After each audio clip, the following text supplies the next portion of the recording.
Eu me volto nesta noite para o Evangelho de Lucas, no capítulo de número 14, no versículo de número 17. Abra comigo a palavra de Deus nesta noite.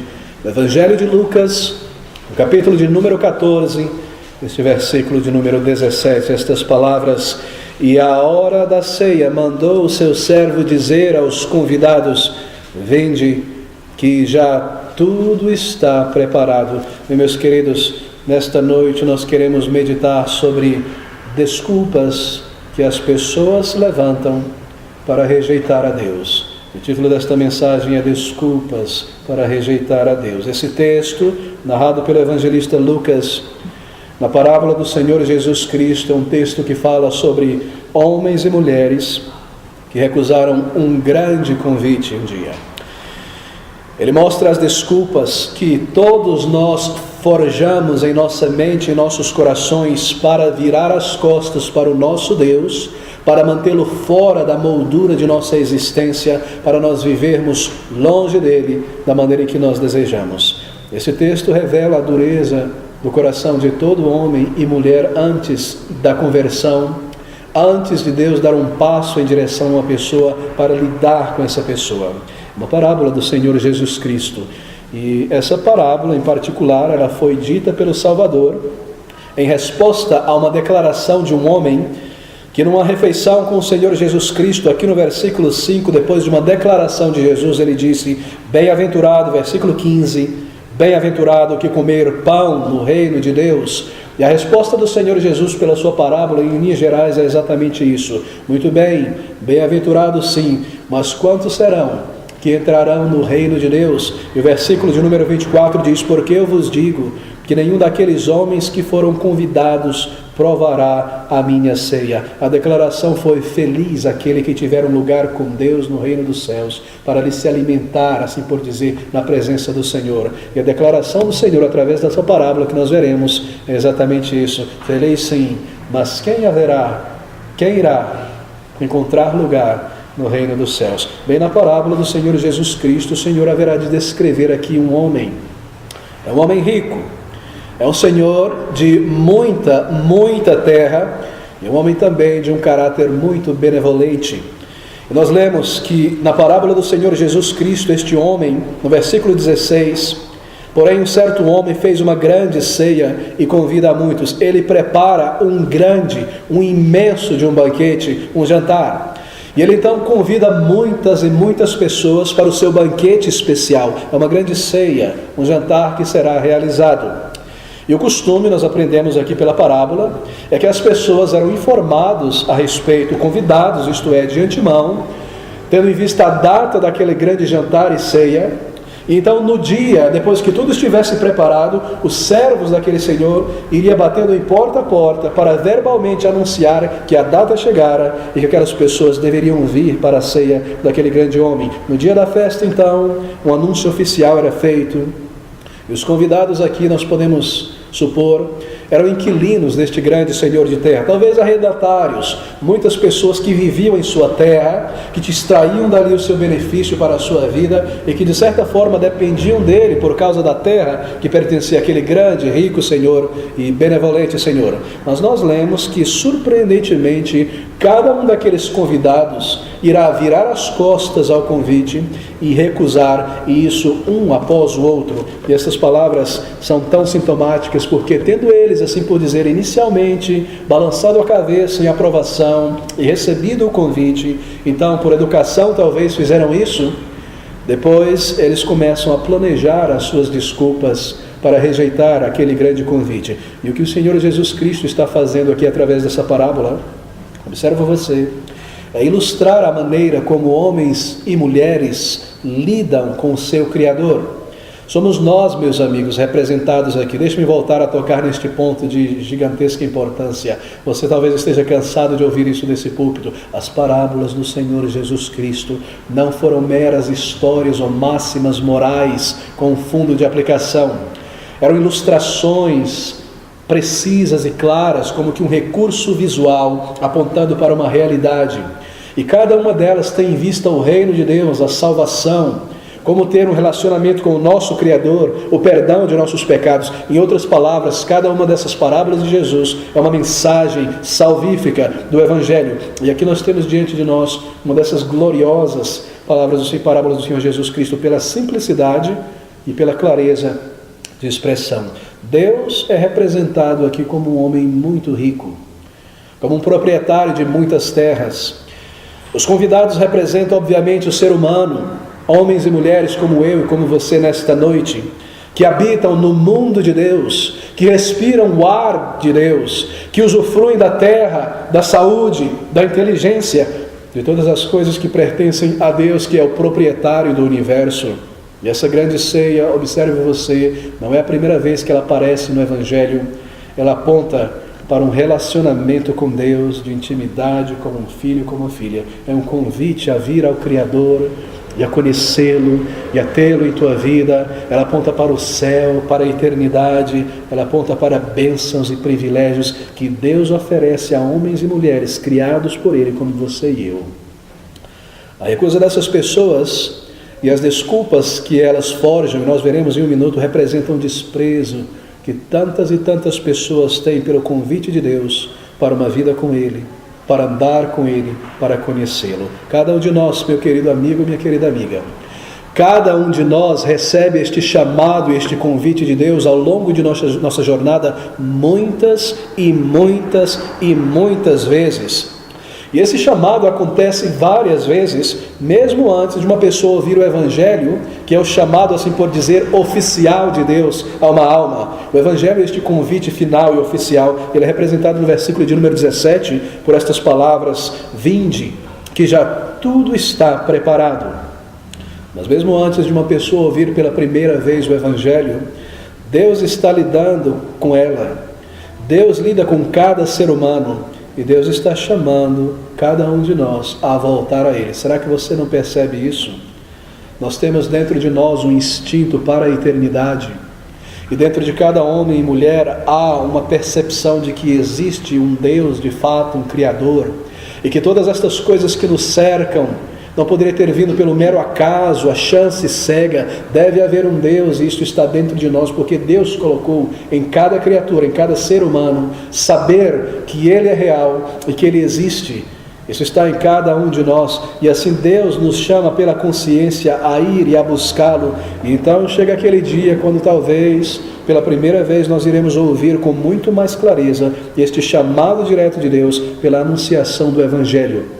Seja o Evangelho pregado como um púlpito desse, seja uma pessoa que se aproxima de você, seja uma Bíblia onde você lê o Evangelho, um texto, um panfleto, e nós percebemos a nossa necessidade quando ouvimos o Evangelho, e nós percebemos os nossos pecados, mas quando nós ouvimos a mensagem do Evangelho, isto é, este chamado de Deus para um relacionamento com Ele, e é uma mensagem que fala primeiramente sobre o nosso estado e a nossa necessidade espiritual, então este convite para o arrependimento, para a salvação, é ouvido e considerado, e logo que nós ouvimos pela primeira vez de uma maneira mais direta e mais clara, nós começamos a planejar as nossas desculpas e a forjar meios para nos afastar de Deus e não responder a Deus e não nos aproximar dele, para fugir de Deus, para manter Deus do lado de fora da moldura de nossas vidas, para nós fazermos da nossa vida aquilo que nós desejamos. Somos nós descritos nessa parábola do Senhor Jesus Cristo.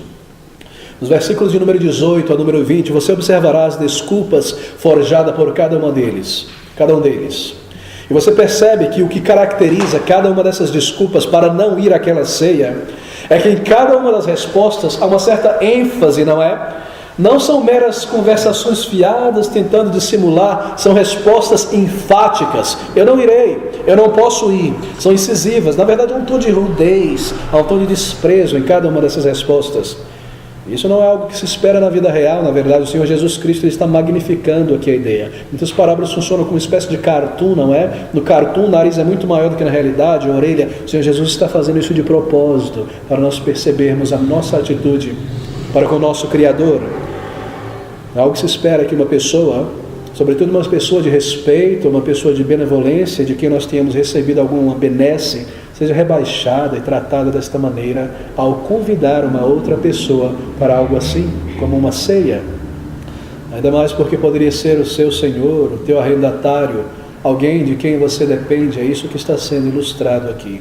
Mas o objetivo do Senhor Jesus é ilustrar a nossa atitude para com Deus. Eu gostaria que você marcasse esse ponto, porque esta é a mensagem desta parábola.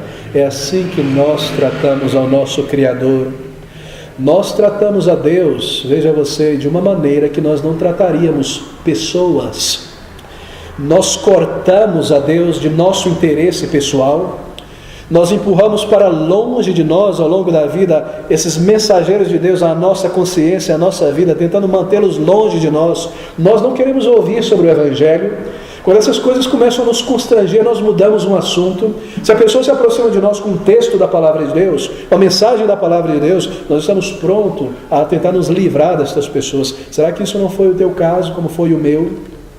Nossa maneira de lidar com a nossa consciência é a maneira como estes homens são representados em suas desculpas. Nós não conseguimos nos livrar dela, a consciência está dentro de nós, mas nós temos que brincar com ela. Bom, de vez em quando eu vou à igreja, eu sei que Deus espera isso de mim, eu sei que eu tenho que ouvir a Bíblia, de vez em quando eu abro a Bíblia no Salmo 23, de vez em quando eu faço uma oração. Uma desculpa, não é para Deus? Ele está me chamando na consciência, eu não consigo me livrar dele, mas eu vou começar a forjar minhas desculpas e tentar apaziguar a minha consciência, para que eu possa continuar vivendo da maneira como eu estou, desprezando o chamado de Deus, um relacionamento real, profundo e contínuo com Ele. Eu vou ler a Bíblia de vez em quando eu apareço na igreja, quem sabe, mas quem somos nós para fazer isso com Deus? Criados por Ele, a imagem e semelhança de nosso Criador, não meros animais racionais, muito acima do reino animal, homens e mulheres possuidores da capacidade da linguagem, da expressão, do amor, de sentimentos, e dentro de nós esse potencial para nos relacionar com Deus, que é o Espírito, e adorá-lo, e conhecê-lo, e andar com Ele, e entender o propósito e o significado de nossa existência. Quem somos nós, meus amigos? A maneira que Deus criou cada homem e mulher mostra o interesse de Deus por nós. Eu e você devemos a Deus, nós respiramos do seu ar. Ele construiu todos os sistemas fisiológicos que há dentro de nós. Ele nos dá uma medida de saúde e de inteligência. Ele nos protege de tantas balas perdidas. Nós vemos coisas criadas e maravilhosas por Ele, como o artista que pinta na natureza coisas tão belas. Nós vivemos em seu terreno. Nós usufruímos destas coisas. Nós tiramos o nosso sustento do seu planeta e respiramos o ar que pertence a Ele. Estamos debaixo do sol e da fotossíntese que Ele cria e traz a vida e a existência e o alimento ao nosso estômago. E quando Ele nos chama para um relacionamento mais próximo com Ele, o que nós fazemos? Nós começamos a forjar as nossas desculpas. Eu não posso. E aqui vem este chamado de Deus então no Evangelho. E um dia nós somos levados a ouvir o Evangelho como você está ouvindo aqui nesta noite, talvez pela primeira vez, 20ª vez. E o Evangelho, que é a voz de Deus, a palavra, a mensagem mais clara e mais direta de Deus às nossas almas, nos diz quem nós somos. E o problema que está conosco, esta grande parede que nos separa de um relacionamento com Deus, que é o pecado. Mas nós damos um banho de água fria e de desprezo nesta mensagem, porque enquanto nós ouvimos esta mensagem, nós estamos articulando desculpas em nossas mentes. Nós não estamos sendo sinceros na presença de nosso Deus. Será que eu estou lidando com alguém assim aqui nesta noite? O Evangelho que vem como uma mensagem que fala que é uma enfermidade dentro de nós e ao mesmo tempo oferece um remédio, mas eu não estou interessado em vir a este médico. O Evangelho que me diz que eu estou em uma prisão, dominado pelos meus pecados, e um dia eu serei julgado por meu Deus, mas eu não desejo um advogado que é prometido e oferecido na pessoa do Senhor Jesus Cristo. Eu não desejo conhecer a verdade, eu prefiro viver iludido, é mais prazeroso para mim. E essa parábola do Senhor Jesus Cristo reflete cada um de nós individualmente em nosso andar com o nosso Deus. Bem, veja as desculpas de cada um deles. Todos eles, nos parece, conforme nós lemos na parábola, estavam envolvidos em alguma coisa para o aqui e para o agora. A mente destes homens que respondem ao chamado e ao convite estava muito tomada por este mundo e por esta vida. Havia alguma coisa que ocupava os seus corações e os seus pensamentos. Veja um exemplo, por exemplo, no versículo 19. E outro disse: comprei 5 juntas de boi e vou experimentá-los. Rogo-te que me hajas por escusado, por desculpado. As suas mentes e os seus corações estavam presos a algo de menor importância, e eles desprezaram algo de tamanha importância. Um convite a estar diante do Senhor, que benefícios talvez eles não receberiam, e que honras, e que privilégios, e que conhecimento talvez não adquiririam. Deixa eu tentar exemplificar o que está sendo dito aqui. É como se você fosse receber alguém em tua casa, alguém de não pequena importância, alguém muito importante na tua área do conhecimento, não sei, na área jurídica, médica, arquitetônica, alguém que é importante para você, e uma conversa de 5 minutos com ele te daria mais do que um curso inteiro universitário. Ou talvez você estivesse a ponto de receber alguém que fosse de importância vital para a sua vida, para o agora e para o futuro e para os seus filhos. E essa pessoa está chegando, e ela bate na porta, e alguém vem e te diz no quarto: fulano chegou. E sabe o que você diz? Manda ele embora, eu comprei uma roupa nova, eu quero experimentá-la. E outro disse: comprei 5 juntas de boi e vou experimentá-los, rogo que me hajas por escusado. Assim nós agimos para com Deus, nós protelamos o chamado de Deus ao arrependimento e à fé. Nós ouvimos e compreendemos este chamado, e sentimos a gravidade, a importância, a necessidade dele. E nós sabemos que precisamos de um Salvador e que não estamos prontos para entrar na presença de um Deus santo e glorioso, sem perdão. E o que nós fazemos? Nós colocamos de lado, porque a nossa mente e o nosso coração está tão preso e tão tomado por coisas passageiras, do aqui e o agora, coisas que eu posso comprar, meus projetos, minha carreira, meu consórcio, a criação de meus filhos, algo que eu já engendrei, já planejei para os próximos 3, 5 anos, enquanto Deus está batendo na porta da minha consciência, eu estou dizendo: agora não, Senhor. Mas aqui nós estamos desprezando Deus eterno e glorioso, Criador dos céus e da terra, aquele que pode perdoar os pecados e deve ser buscado enquanto há tempo por um pecador como eu e você. Um Deus de amor real, um Deus de compaixão e misericórdia, que está pronto a te perdoar no momento em que você vem como um pecador convicto e arrependido. Ele te perdoará. E para você isso não é nada. E esse convite para a vida eterna nós desprezamos. E desprezando este convite, nós viramos as costas para uma eternidade com Deus, que começa aqui com um relacionamento com Ele, e paz pelo perdão, e propósito e significado inundando as nossas vidas, e grande alegria, e grande certeza, porque eu preciso provar essa nova roupa, e porque eu tenho uma carreira diante de mim. Quão tolo nós somos, porque nós não sabemos o dia de amanhã. Mas esses arrendatários teriam que lidar com aquele homem logo e encará-lo, e nós teremos que lidar com o nosso Deus um dia. E um dia, nos diz a palavra de Deus, cada um de nós haverá de ouvir este chamado de Deus para subir à presença dele e deixar para trás os nossos corpos e os nossos currículos e tudo aquilo que nós acumulamos nesta vida, para prestar conta como almas diante de nosso Criador sobre a maneira como nós lidamos com sua palavra e seu evangelho, e a maneira como nós vivemos neste mundo em relação à verdade da palavra de Deus. E naquele dia esta caixa preta, que é a consciência, e todos os nossos pecados contra a luz e a verdade, palavras e atos, serão trazidos para fora, e nós teremos que prestar conta diante de nosso Deus. Nós temos empurrado essas instigações do Senhor em nossas almas, nos agarrado a tantas e tantas desculpas. Considere a desculpa agora de cada um desses indivíduos. Observe, meus queridos, que foram desculpas, não foram razões, não foram justificativas. Você sabe qual é a diferença? Uma desculpa não é em si uma razão. Hoje as pessoas usam desculpas como justificativas, como razão. Você sabe disso. Mas em seu sentido real, uma desculpa não é uma razão verdadeira em si mesmo. Nós usamos uma desculpa como uma explicação do porquê nós fizemos algo, deixamos de fazer, ou porque nós estivemos ou deixamos de estar em certo lugar, porque nós sabemos que nós podemos enganar as pessoas, e daí as desculpas são oferecidas porque elas convencem, mas são desculpas que ocultam a verdadeira razão da falha.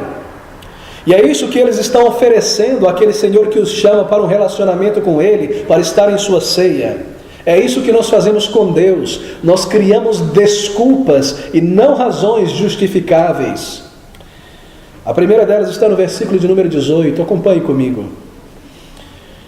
Versículo 17, a hora da ceia mandou o seu servo dizer aos convidados: vinde que já tudo está preparado.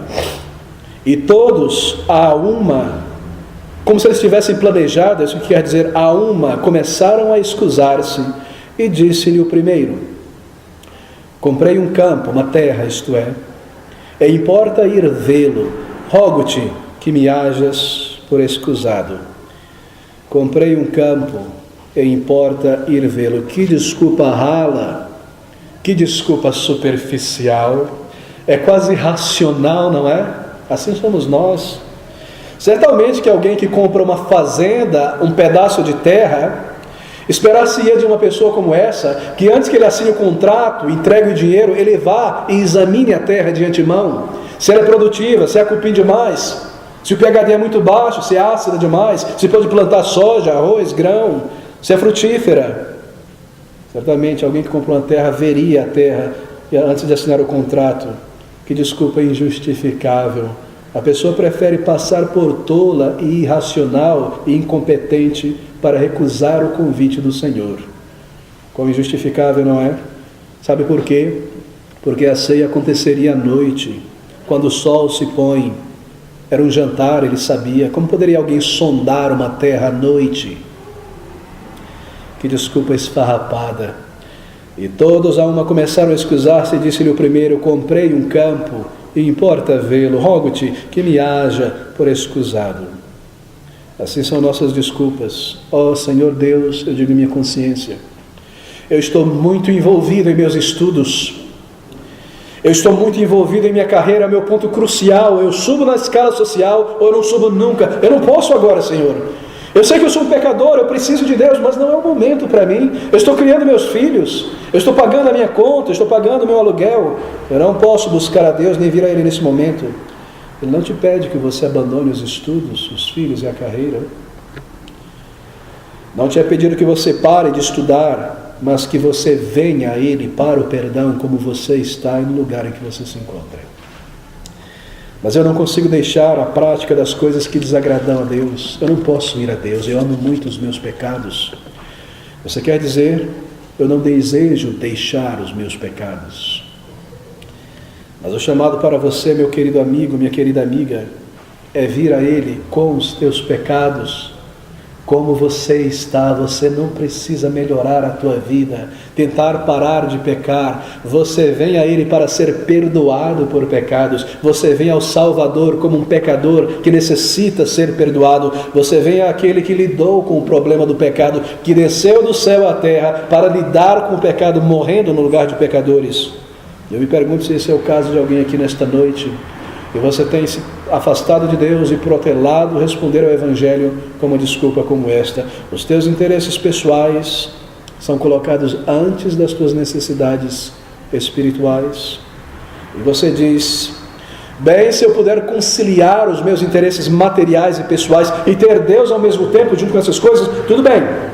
Mas se eu tenho que colocar essas coisas de lado, ou colocar Deus em primeiro lugar, eu creio que isso não é para mim, pastor. Eu não irei. Aquele homem colocou bens, ganhos, a sua cobiça em primeiro lugar, as suas posses, o que ele poderia extrair daquela terra. Há milhares e milhares de pessoas para quem a prioridade de suas vidas é ter, é alcançar, é ganhar. E conforme elas ouvem essas pontadas na consciência da parte de Deus, ou mesmo ouvem o chamado direto do Evangelho, elas continuam a protelar, e elas querem construir a sua vida neste mundo como quem constrói uma casa na beira da praia, sobre a areia movediça. Seu trabalho, a sua carreira, a sua conta bancária, casa, bens, roupas, objetos, viagens, currículo, experiências, e correm como tolos, e se esquecem que não levarão nada para a eternidade. A palavra de Deus diz que da maneira como nós entramos, nós sairemos. Tudo que você traz a este mundo, tudo que você leva deste mundo é a tua alma.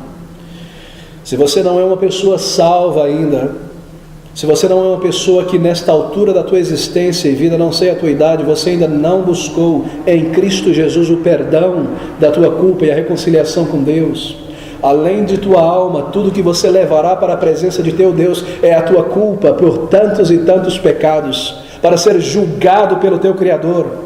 Mas se você já veio ao Senhor Jesus Cristo e respondeu esse chamado de misericórdia, e dobrou o joelho da alma diante dele, confessou a ele, clamou por vida, você levará muito mais do que a tua alma. Você subirá à presença do Senhor com um imenso diário de experiências com Deus, e um banco de memória de respostas de oração, e vida na alma, e um certificado de paz com Deus, e de entrada no céu. Nada de material você traz para essa vida, e nada de material você levará para fora dela. O versículo de número 19 diz essas palavras: e outro disse: comprei 5 juntas de boi, e vou experimentá-los, rogo-te que me hajas por escusado. O prazer colocado em primeiro lugar como prioridade na vida de uma pessoa. 5 juntas de boi. O primeiro homem, ele coloca bens, coisas materiais em primeiro lugar. E este em segundo, por sua vez, põe o prazer em primeiro lugar. Ah, como eu quero testar esses touros, como eu quero ver a força e a potência deles puxando o arado. Se eles sabem trabalhar juntos, são 5 juntas de boi, eu vou conseguir fazer muito, não é? Pensa num produtor moderno com seus tratores, com a drone, um helicóptero em cima conduzindo alguma coisa do tipo. 5 juntas de boi, que prazer. Onde eu vou chegar com essas coisas? Aqui está um homem que possui uma novidade que não tinha antes: 5 juntas de boi. É muita coisa para arar o campo. E como fazendeiro que ele era, ele estava muito ansioso em sua alma para ter o prazer de ver funcionar o seu novo equipamento. E assim como qualquer fazendeiro, não é? Um novo equipamento traz muita excitação, eu quero experimentá-lo, o prazer acima de tudo. O lazer, a experiência, Deus fica para depois. Mas quão esfarrapada é a desculpa deste homem. Ele simplesmente não consegue pensar em o que dizer, diz qualquer coisa para virar logo as costas de Deus e seguir o seu prazer. Será que ele ia testar essas juntas de bois no escuro? A ceia era à noite. Tente colocar gado para arar um campo à noite, você já viu alguma coisa do tipo? Ele estava brincando com a inteligência daqueles servos. Ele nem mesmo se importava com a irracionalidade da desculpa que ele estava produzindo. Com que tamanha frequência a busca por prazer físico, mental, por experiências, vem em primeiro lugar do que a alma para muitas pessoas. Aquele homem colocou o seu prazer em primeiro lugar, ele estava absorvido por sua frivolidade. E muitas pessoas são assim. Tudo o que me importa, pastor, é o que eu vou fazer no fim de semana, eu não consigo aguentar para que a sexta-feira chegue. Festas e prazeres e viagem e sexo e tudo que eu possa ingerir e ter e ver e me sentir no meio de pessoas, sucesso, poder contar vantagem das coisas que eu fiz, coisas que eu possuo, mostrar para todo mundo. Deus não tem lugar para mim. Eu vivo atrás desses prazeres, semana após semanas, e todo o convite de Deus à minha alma é rapidamente empurrado de lado para alguma coisa ridícula e irracional. O convite daquele Senhor foi para uma grande ceia de coisas prazerosas e maravilhosas. E foi para a sua companhia de um homem sábio e capaz, em seu grande palácio, e a companhia de outras pessoas ilustres. Qual é o convite de Deus para nós? Você já parou para pensar o que Deus está dizendo? O convite de Deus pelo Evangelho é para vir a Ele e conhecê-lo. e ter um relacionamento com o teu Criador. Pode haver algo mais maravilhoso e tremendo do que conhecer a Deus e ter respostas às suas orações, e ter um relacionamento de um filho, de uma filha com teu Pai Criador, e andar na presença dEle, e saber, e sentir, e conhecer que Ele te conduz. O seu convite é a pessoas que não merecem esse relacionamento e que jamais alcançaria. É um convite para vir gratuitamente, sem méritos, sem pontos, sem intermediação da religião, sem escadarias para subir de joelho, sem novenas, sem fogueiras santas, sem ofertas financeiras, vir direto a Ele, ser recebido. E o que isso significa? Ter acesso a Deus, e acesso ao perdão de teus pecados e desta culpa que não irá te deixar até o final, e liberdade da condenação vindoura, e vida e propósito, e ressurreição dentre os mortos, e uma mente emancipada, e poder, e vigor, e graça, e aceitação para com Deus. Esse é um convite a vir a Deus, e ser transformado, e ter certeza para além do túmulo, e conhecer a Deus e ser conhecido por Ele em um relacionamento de um filho. Que convite! É o convite do Evangelho. No versículo de número 20 nós lemos: e outro disse, essa é a terceira desculpa: casei-me com minha esposa e portanto não posso ir. Em Israel, Jesus está dizendo esta parábola para judeus primariamente. Um homem que havia acabado de casar, ele era dispensado do serviço militar por 1 ano inteiro para desfrutar de sua nova vida conjugal. Ele tinha tempo, ele não estava no exército, porque ele havia acabado de casar. Certamente a sua esposa seria bem-vinda naquele local. Ele também teria o resto da vida para a sua esposa. Realmente é uma desculpa, não é uma verdadeira razão. Não convence. O que impede este homem que está em seu caminho bem, que o Senhor Jesus Cristo diz, é que é relacionamentos. O primeiro homem tem diante de si bens materiais, buscas, acúmulo, bens e carreiras. O outro tem prazer, lazer. E o que está diante deste homem são relacionamentos. Oh, pastor, eu não posso vir ainda. Quantas pessoas empurram para fora de suas almas o convite de Deus para a vida eterna por causa de relacionamentos? O que os meus amigos dirão, eu digo a mim mesmo no trabalho, se eles souberem que eu estou lendo a Bíblia e indo a uma igreja? O que o meu chefe dirá? Estou acostumado a ouvir eles fazerem chacota de crentes e da Bíblia. O que eles vão pensar de mim agora? Talvez eu perca crédito no trabalho, eu não seja a pessoa promovida próximo na fila, quando eles souberem que eu estou buscando a Deus, e que eu reconheço que eu sou uma pessoa fraca e um pecador, e que eu preciso de perdão. Eles vão tirar onda de mim, não é mesmo? E meus amigos pensarão agora, se eu disser que o meu estilo de vida é desagradável a Deus, e o perigo de eu perder meus benefícios e pontos com os meus relacionamentos, e a minha família que diz que crer em Deus e ter uma religião é coisa de gente fraca e uma válvula de escape, como você entre os meus amigos queridos da infância. E o que vai acontecer com os meus relacionamentos e toda a minha imoralidade, a minha língua suja? Eles vão me lançar fora das rodinhas. O que eles vão fazer comigo quando eu deixar de lado os meus ídolos? E a minha conversa sobre artistas e políticos, e quando eu perceber ou disser para eles que eu vi o meu pecado e que eu ouvi a voz do Senhor, e quando eu começar a falar sobre coisas espirituais, eles são tão terrenos na mente deles, e crer que salvação é somente pela fé e através de Jesus Cristo, e que é necessário arrependimento de pecados. Este último homem, na verdade, ele afirma aquilo que todos os anteriores desejavam dizer, mas não tiveram a coragem de dizer direto. Veja o que ele diz, que é diferente dos demais. Ele diz: não posso ir. Mas isso é um eufemismo.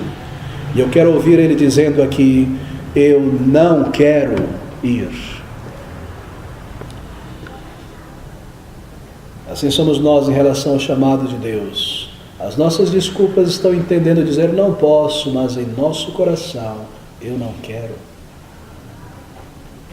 Nada mais do que uma rebelião aberta contra o nosso Deus. Há uma advertência nesta parábola e nós devemos agora correr para o final.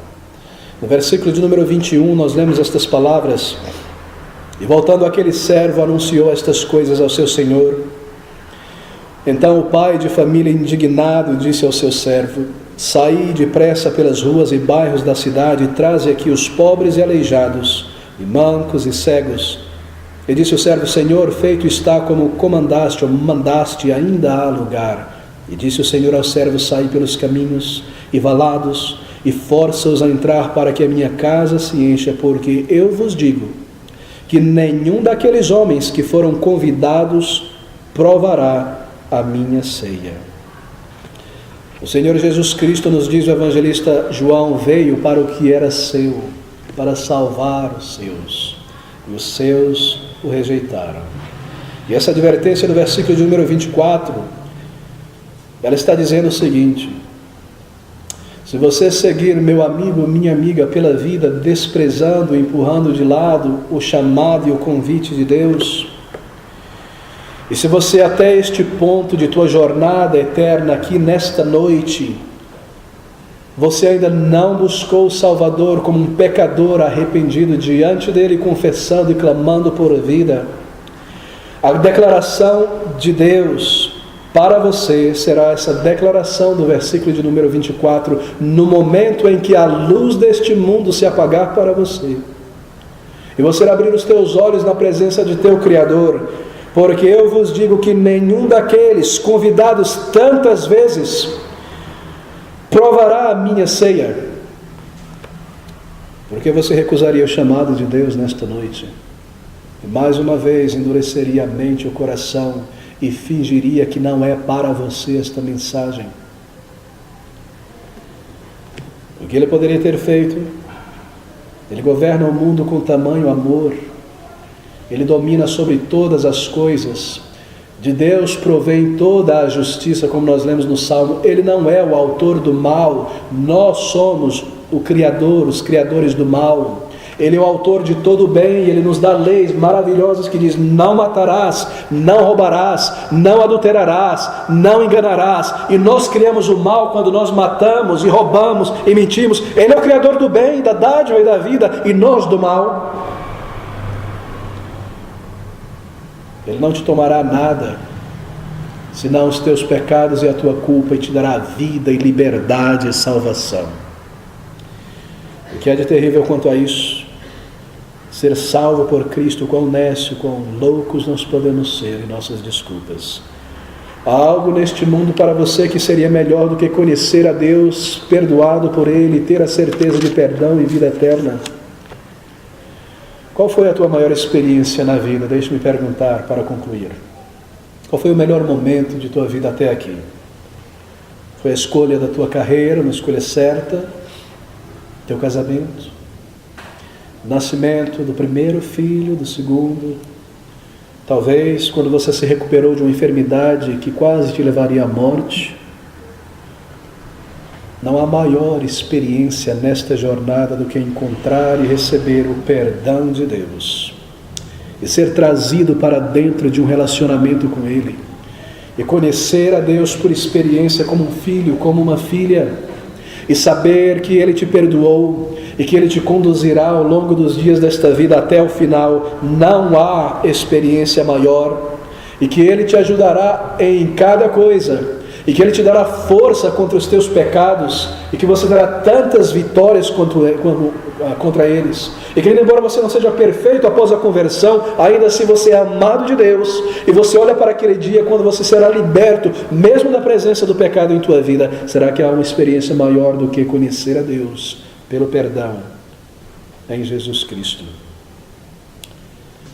Venha para o perdão mesmo nesta noite, e ore do profundo da tua alma ao Senhor, e diga a Ele, confesse a Ele os teus pecados, e conforme você faz isso, confessando diante dEle, creia que o Senhor Jesus Cristo veio também por você, e conforme você crê e confessa, faça isso, diga a Ele: Senhor, me salva, e eu entregarei a minha vida, e Tu serás o meu Senhor, e eu viverei para te amar e te servir. E Ele te salvará, e você saberá naquele momento que Ele te salvou.